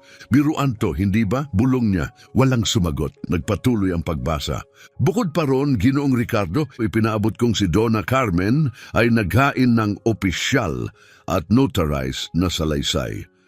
Sinabi niya na siya ay iniwan ng kanyang mga anak sa tambakan na kagapos at walang kakayahang gumalaw. Ang deklarasyong ito ay legal na nakatala at maaring gamitin sa korte na wala ang kulay sa kanyang mukha. Hindi na ito usapin ng mana. Ito ay usapin ng pinsala, ng reputasyon, ng panganib. Kapag ito ay kumalat, wasak ang lahat. Wala na ang imahe ng mapagmahal na anak. Wala na ang matiyagang negosyante na may minamahal na ina tuwing Mother's Day. Wala na ang kasinungalingan, wala na ang lahat, gaya ng palagi niyang ginagawa tuwing may krisis. Tumawag si Ricardo, hindi para tawagan ang ina, hindi para humingi ng tawad, kundi para kontrolin ang sitwasyon. Unang tinawagan si Teresa, sumagot ito, may inis. Ricardo, busy ako, ano na naman? Binago ni Mama ang testamento. Tahimik. Pagkatapos, isang kakaibang tawad. Seryoso ka? Anong testamento? Si Mama nga. Hindi na maalala ang PIN niya. Hindi na nga makapirma ng diretso. Nanginig ang panga ni Ricardo. Pakinggan mo ako, Teresa. Binago niya ang lahat. I-donate niya ang bawat sentimo. Sa isang lalaking, ang pangalan ay Jose. Jose Peralta. May kilala ka bang Jose? Tanong ni Ricardo. Galit ang tinig. Tumahimik si Teresa sa kabilang linya. Sandali, ano ulit ang buong pangalan? Jose Peralta. Sandaling katahimikan. Pagkatapos, nagbalik ang boses ni Teresa, may alinlangan. Sandali lang, hindi ba yan yung matandang nangangalakal ng bote? Yung palaging nasa tambakan? Kumikitid ang mukha ni Ricardo sa inis. Huwag mo akong pinagtatawanan. Sinasabi mong ibinigay ng nanay natin lahat. Lahat ng dapat sanay sa pamilya. Sa isang basurero, walang naibalik si Teresa. Walang matatalas na tugon. Bumaba ang tono ng kanyang tinig. Pumirma siya. Totoo, pinirmahan niya talaga. Naglakad paikot si Ricardo, hawak ang noo. Pinirmahan niya sa notaryo, legal na lahat, may dokumento. At mas malala pa, nag-file siya ng salaysay. Sinabi niyang iniwan natin siya nakagapos sa tambakan. Tawag doon ay formal na deklarasyon ng pag-abandona, tahimik. At pagkatapos, ang unang bakas ng totoong takot. Ricardo, bulong ni Teresa, kapag kumalat to online, kapag naging publiko ito, wasak lahat. Alam mong nakasalalay ang pangalan ko sa imahe ko. Pumutok ang galit ni Ricardo. Wasak, iyon ang inaalala mo? Ako? Mawawala sa akin ang lahat. Mga kontrata, mga negosasyon, may partnership ako sa lungsod, sa mga kumpanyang may family values. Sa tingin mo gusto nilang makatrabaho ang lalaking nag-iwan ng sariling ina sa basura. Ngayon, hindi na lang ka ba ang nararamdaman ni Teresa? Ganap! Na panik! Agad na tinawagan ni Ricardo ang pangatlong numero, Isabel. Sumagot ito. Umiiyak na agad. Bago pa siya makapagsalita, sinambit agad ni Isabel. Sabihin mong hindi totoo. Pakiusap, Ricardo. Sabihin mong hindi totoo. Huminga siya ng malalim. Buhay siya. Tumigil sa paghinga si Isabel sa kabilang linya. Si Mama, buhay pa? Oo. At sa totoo lang, mukhang mas maayos pa ang lagay niya kesa sa atin. Nanginig si Isabel. Huwag mong sabihin yan. Huwag mong sabihin ng ganyan. Hindi ko kailanman ginustong umabot sa ganun. Nalito lang ako. Pagod na bigla ako. Pinutol siya ni Ricardo, inis. Isabel, hindi ito oras para magdrama. Oras na ito para kumilos. Ngunit si Isabel ay wala sa sarili. Puno ng larawan ang isip niyan. Headline sa social media. Bulong sa likod ng butik, mga customer, nakatingin. Yun yung may-ari ng butik na itinapon ng nanay niya. Tinamaan siya ng hiya, parang alon na bigla ang sumabog sa dibdib. Pumatak ang eksenang paulit-ulit. Nakasuot siya ng takong, nakaluhod ang ina, at ang sarili niyang tinig malinaw. Diyan ka na lang, matandang walang silbi. Tinakpan niya ang bibig. Tayo! Naging mga halimaw tayo. Sumabog ang boses ni Ricardo sa telepono. Huwag mong sabihing yan. Ginawa natin ang kailangang gawin. Naalala mo kung gaano ka-stressful yon? May sakit siya palagi, daldal ng daldal, laging may kailangan magtiis at laging hindi patas kung sino ang napipilitang mag-alaga. Bumalik si Isabel sa linya, mahina, pero hindi ganon. Hindi tayo dapat naggapos sa kanya. Hindi ganon, Ricardo. Iyon ang hindi ko makalimutan. Ang itsura niya, nakaupo sa lupa, hindi na naaalis sa isip ko, tahimik. Mahaba. Pagkatapos, si Ricardo ulit, mababa ang tono, kontrolado, malamig. Ito ang totoo. Buhay siya, nasa piling siya ni Jose. Binago niya ang testamento, may isinampang salaysay. At kung kumalat to, tapos tayo. Balik sa linya si Teresa, matigas ang tinig, puno ng determinasyon. Hanapin natin siya ngayon din. Kausapin natin siya bago lasunin pa lalo ng lalaking yon ang isipan niya. Umiiyak pa rin si Isabel, bumulong. Kausapin o kunin pabalik ng sapilitan, tahimik ulit. At nang sa wakas ay sumagot si Ricardo, bumagsak ang lamig sa ere. Wala akong pakialam kung paano. Ang mahalaga, maayos ito, dalhin natin siya pabalik. Kahit ilang araw lang, pipirma tayo ng bagong testamento. Sabihin nating hindi totoo ang lahat. Malinisin natin ang kwento at magpatuloy. Ito na lang ang paraan o tuluyang mawawasak ang lahat, naiintindihan mo. Matigas at malamig ang boses ni Ricardo. Tumango si Teresa, bumalik na ang yelo sa kanyang tono. Nasaan na kaya siya? Kasama pa rin ng lalaking iyon, yung manggangalakal. Kung ganon, pupuntahan natin siya. Ngayon. Ang ngayon na iyon, hindi tunog pagdalaw. Ito'y parang atake, parang misyon. At sa mismong sandaling iyon, nagsimula ang panibagong yugto ng kwento dahil ang mga anak na minsang iniwan ng ina sa tambakan ng basura, parang sirang kasangkapan. Ngayon ay nagmamadaling bumalik, hindi dahil sa pagsisisi, hindi dahil sa pagmamahal, kundi dahil sa takot. Takot na mawala ang tanging mahalaga sa kanila, kanilang reputasyon at ang pera niya.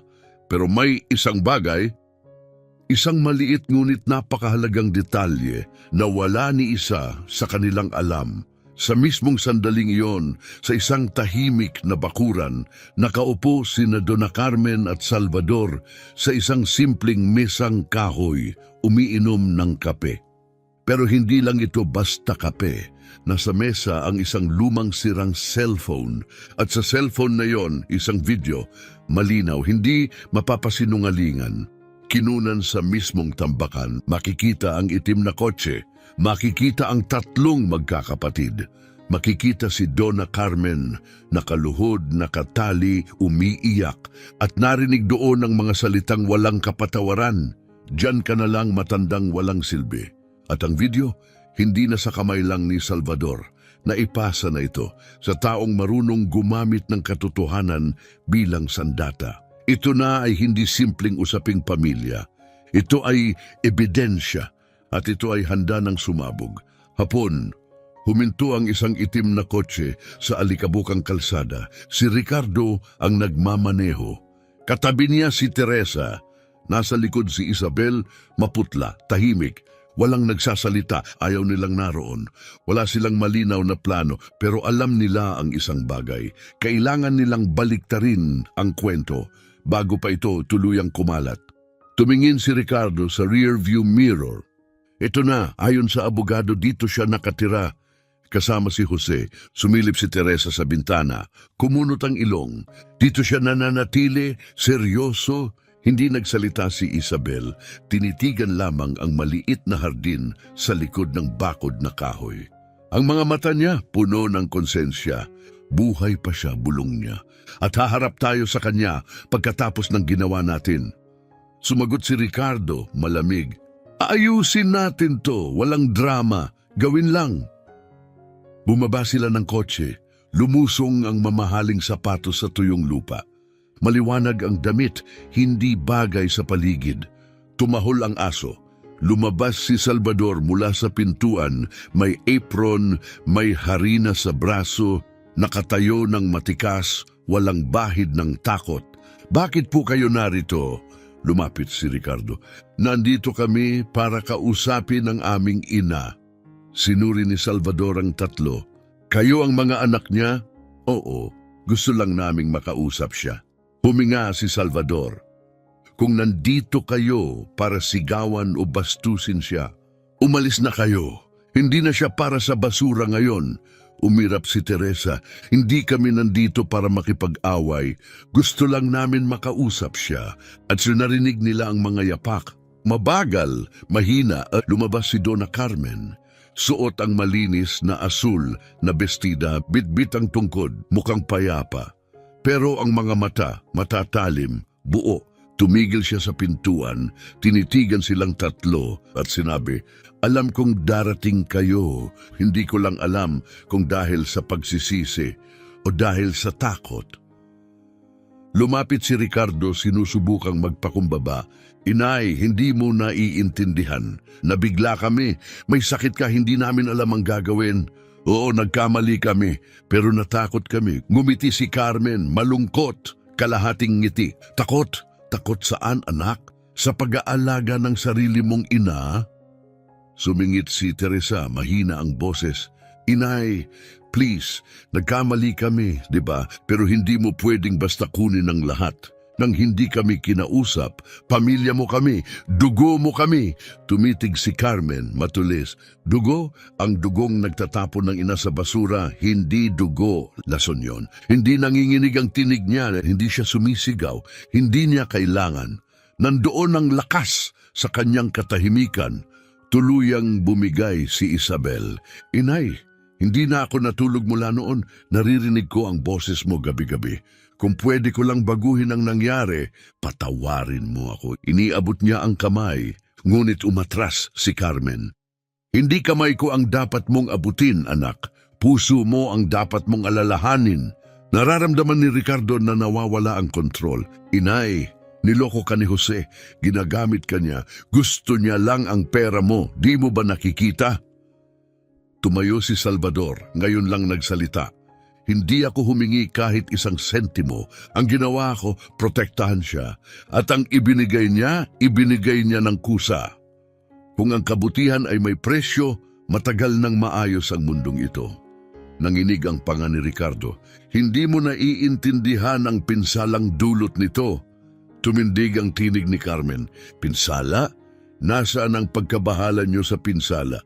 Nang iniwan niyo akong nakagapos, puno ng langaw, gutom, nakahandusay sa lupa, tahimik. Tumingin sa lupa si Teresa, umiiyak si Isabel, maging si Ricardo, napaatras. Ginugol ko ang buong buhay ko sa pagtuturo sa inyo na ang kapayapaan ay mas mahalaga sa pera at pinatunayan niyong kabaligtaran na wala sa inyo ang lahat sa paghabol sa higit pa.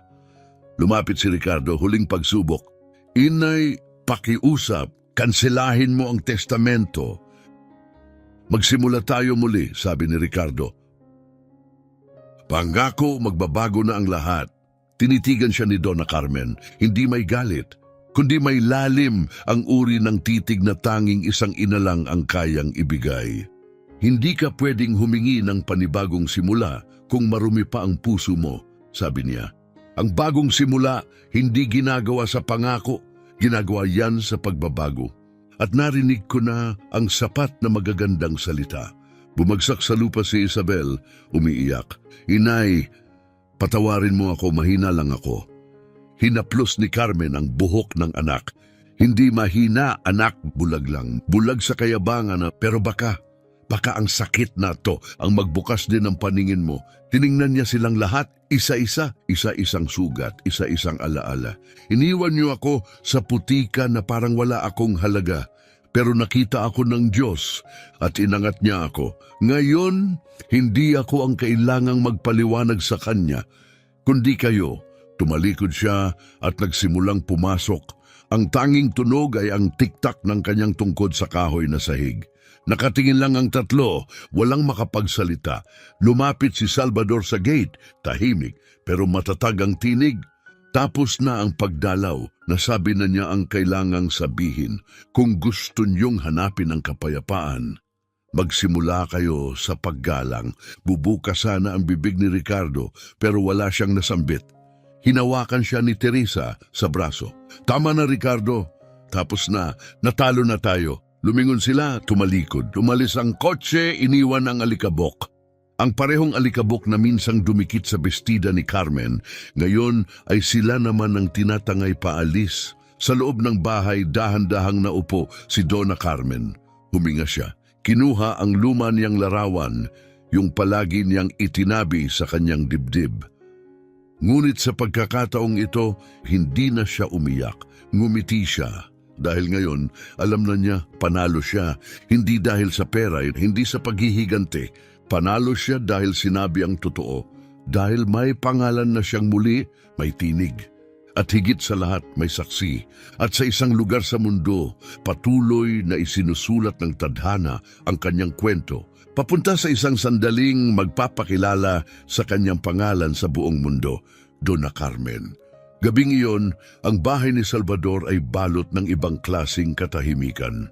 Hindi katahimikan ng paghihintay, hindi ng pangangailangan, kundi katahimikan ng pag-aalaga, ng kapayapaan at ng pagbabagong paparating. Nasa mesa si Donna Carmen, may hawak na tasa ng kape. Ang ilaw ng kusina ay bumabakat ng anino sa mukha niya. Kalahati ay liwanag, kalahati ay dilim. Tulad ng kanyang kwento, kalahating sakit, kalahating lakas. Naglalakad-lakad si Salvador, hawak ang telepono. Hindi mapakali, hindi siya dating ganun. Dati tinatanggap lang niya ang kahit anong ibigay ng buhay. Ngunit ngayon, ayaw na niyang tumanggap, gusto na niyang kumilos. Salvador, tanong ni Carmen, 20 minuto ka nang paikot-ikot. Ano bang tinatago mo sa akin? Huminto siya. Huminga ng malalim, inilapag ang mga kamay sa mesa saka naupo sa tapat niya. Hintay ko lang na masigurado bago ko sabihin sa'yo. Hindi kumurap si Carmen. Sabihin mo na! I-unlock niya ang telepono, iniharap ito sa kanya, isang video. Sa una, hindi niya agad naintindihan, ngunit pagkalipas ng ilang segundo, nakita niya ang sarili niya, nakaluhod, nakatali, nasa putik. Ang kanyang asul na bestida, marumi, gusot. Shaky ang video, pero malinaw. Makikita ang itim na kotse, makikita si Ricardo, hinihila siya parang sako, makikita si Teresa, tumatawa. Si Isabel nakatingin walang ginagawa at narinig niya ang mga boses. Teresa, dyan ka na lang, matandang walang silbi. Ricardo, inakita noon nung may silbi ka pa. At ang sarili niyang tinig, huwag niyo akong iwan, mga anak ko. Pakiusap. Itinaas niya ang kamay sa bibig.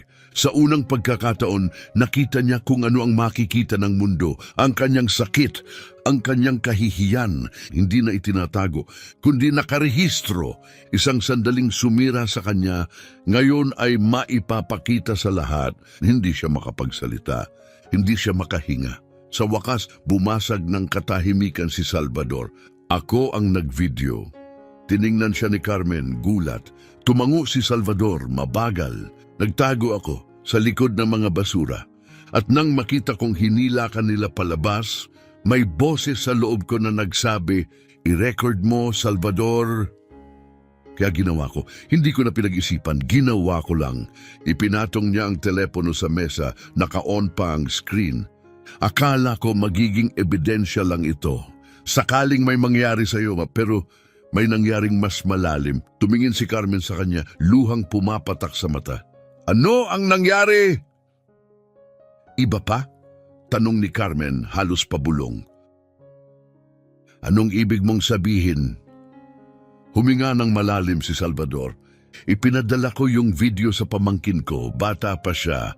nagtatrabaho online, gumagawa ng mga kung ano-anong internet bagay na di ko masyadong naiintindihan. Sabi ko, itago lang niya, pero ibinahagi niya. Napatuwid si Carmen sa upuan, nanlaki ang mga mata. Ipinost saan, Salvador? Ngumiti siya, kalahating kaba, kalahating pagka-proud. Sa buong internet doon na Carmen, kumapit siya sa sandalan ng upuan, mabilis ang tibok ng puso. At may nakapanood ba? Mas lalong lumawak ang ngiti ni Salvador, parang ni siya hindi makapaniwala. Hindi lang isa, marami, napakurap si Carmen. Salvador, gaano karami ang marami? Pinunasan ni Salvador ang noo. Lagpas 1,000,000. Hindi agad tumimo ang numero, pero nang maramdaman niya ito, pumatak ang luha. Hindi dahil sa lungkot, hindi dahil sa hiya, hindi dahil sa tanong na bakit nila ito ginawa sa akin, kundi dahil sa ginhawa. Dahil ngayon, hindi na sila makakapagsinungaling. Hindi na nila pwedeng sabihin na gumagawa lang siya ng kwento. Hindi na nila pwedeng paikutin ang mga salita. Hindi na nila siya pwedeng tawagin na pabigat, sinungaling o masyadong emosyonal. Nandoon na ang katotohanan. May muka, may tinig, may ebidensya. Nakita nila? Tanong ni Carmen, nanginginig ang tinig. Yung mga anak ko, napanood nila ang video. Tumango si Salvador. Nakita nila. At hindi lang sila, lahat ng tao sa syudad pinag-uusapan na ito. Yung mga kapitbahay ni Teresa, nagbubulungan na. Yung mga empleyado ni Ricardo, tinatawag siyang duwag. Yung mga kliyente ni Isabel, nagpapadala ng mensaheng di na sila bibili sa butik niya. Umupo si Carmen ng marahan, pumikit, huminga ng malalim, parang binitiwan ng bigat ng buong buhay. Tapos na, bulong niya. Tapos na paano? Tanong ni Salvador. Tapos na para sa kanila, yung bahagi kung saan pwede pa nila akong saktan habang nagpapanggap na mabuti sila. Yung pagtawag nila sa akin ng pabigat, yung pagdududa sa alaala ko, tapos na yon, tumango si Salvador, may respeto sa tinig. Nasa panig mo na ang tao, Donna Carmen. Wala nang naniniwala sa kwento nila. May mga nagmemensahe sa akin, hindi ko kakilala. Iba gusto magbigay para sa gamot mo. Iba gusto kang patirahin. May nagsasabi, hindi kami papayag na dito lang matapos ito. Nandito kami para sa kanya. Ngumiti si Carmen, ngiting may liwanag kahit banayad. Hindi na ako nag-iisa, hindi na muli. Kailanman hindi na muli, sagot ni Salvador. Pero may isa pa. Lumapit si Salvador, bahagyang nanginginig. May isa pa, at malaki to, Carmen. Mas malaki pa dito, tanong niya, kunot no, tumango si Salvador. Pagkatapos ng video, may mga taong nagsimula ng maghanap sa'yo. Hindi lang chismosa, mga journalist, mga abogado, mga social workers, kahit mga kilalang tao. Ngumiti siya ng may pagkamangha. Gusto nilang ikwento ang kwento mo sa buong mundo. Ibatawag sa'yo isang boses ng mga nakalimutan. Itinaas ni Carmen ang kamay sa dibdib. Ako? Oh, ma'am, ikaw. Hindi siya makapagsalita. Ang babaeng akala niya ay mamamatay sa gitna ng basura. Ngayon ay pinag-uusapan ng buong bayan. Sa mga lugar na kailanman hindi niya inakala. Anong tawag nila sa akin? Bulong niya. Hindi napigilan ng luha. Ngunit ngayon, hindi na niya pinunasan. Ako, nanay lang naman ako. At dahil diyan, bayaning ka, ang tunay na bayani, nagbibigay ng lahat. At kapag sinaktan, bumabangon. Pagkatapos ng mahabang katahimikan, tinanong ni Carmen, at ang mga anak ko, ano na ang nangyari sa kanila? Tumingin si Salvador ng diretso. Ngayon nila nararamdaman ang bigat ng sarili nilang desisyon at naramdaman nga nila, Ricardo, kakakatapos lang ng tawag mula sa business partner. Sinabihang umalis muna. Liability na siya, wala nang gustong may koneksyon sa lalaking iniwan ng ina sa tambakan. Teresa, nawalan na ng deals, kinansela ang mga kampanya. Inbox, wala na ang dating imbitasyon, tahimik. Isabel, tinanggalan ng endorsement, may nagpost ng screenshot. Support local, not cruel. At isang comment ang hindi niya makalimutan, kung kaya mong itapon ang nanay mo, anong kaya mong gawin sa customer mo? Si Teresa, na dating tinitingala sa kanyang salon, ngayoy pinandidirihan. Wala nang tumatawag, wala nang nagtatanong sa opinyon niya. Ang sabi ng mga dating kaibigan, wasak na ang imahe niya. At totoo nga, si Isabel naman ang pinakamasakit ang sinapit. May mga taong nagtipon sa labas ng butik niya, hindi para bumili, kundi para isigaw, "Duwag!"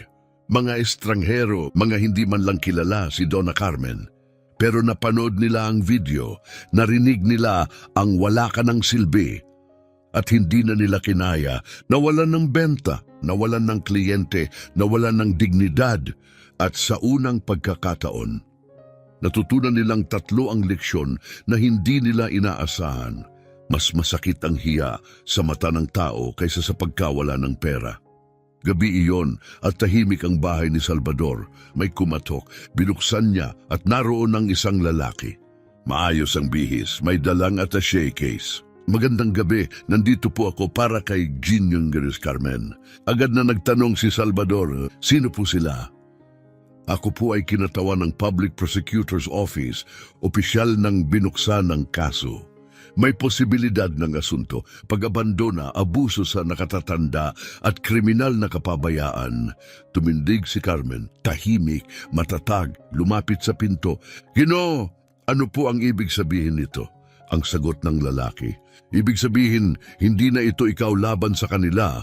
Ngayon, nasa panig mo na ang batas." Napapikit si Carmen at umiyak, ngunit sa wakas, ito'y luha ng hustisya, ng paniniwalang pinaniniwalaan na siya, at ng pagkakaalam na hindi na siya nag-iisa.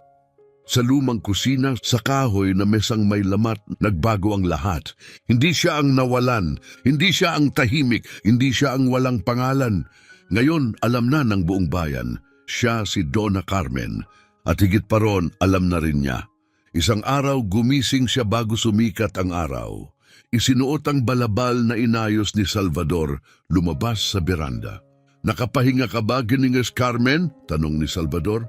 "Oo, pero nag-isip ako buong gabi." "Tungkol saan?" "Tungkol sa mundo.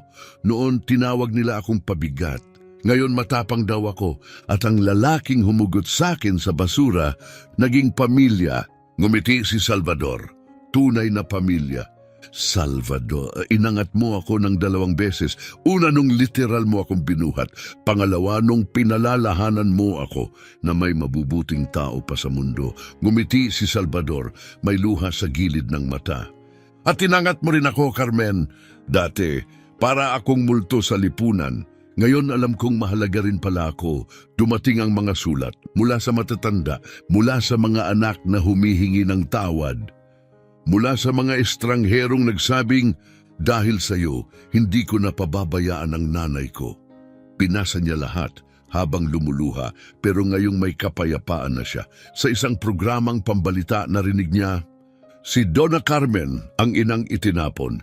Ngayon ay simbolo ng katarungan at pag-ibig. Tumugon siya, mahina ngunit buo. "Hindi ko iyon itinuro, isinabuhay ko lang." Dumaan ang panahon, nagpadala ng bulaklak ang mga anak, mga sulat, mga mensahe. Ngunit hindi siya sumagot, hindi dahil sa galit, kundi dahil alam niyang minsan ang tunay na pagpapatawad ay katahimikan. Namuhay siya sa piling ni Salvador, nagbigay tulong, nagbigay oras sa mga care homes, nagsalita sa mga eskwelahan, nagyakap ng mga inang tulad niya, at sa tuwing may magtatanong, "May pagsisisi ka ba?" Ang sagot niya "Wala! Dahil ako'y muling isinilang, nasa pader pa rin ang luma nilang litrato." Siya at ang 3 anak nakangiti sa likod ng bakuran. Hindi niya iyon inalis, hindi dahil sa sakit, kundi bilang paalala na kahit ang sugat ang pagmamahal, pwedeng maging lakas. Ito ang kwento ni Donna Carmen. Ang inang itinapon pero bumangon. Isang babaeng nagpapaalala sa atin na ang oras kayang pagalingin ang sugat ng kalupitan. Ang hustisya ay dumarating kahit matagal, at bawat kaluluwang nilimot ay karapat-dapat sa dignidad.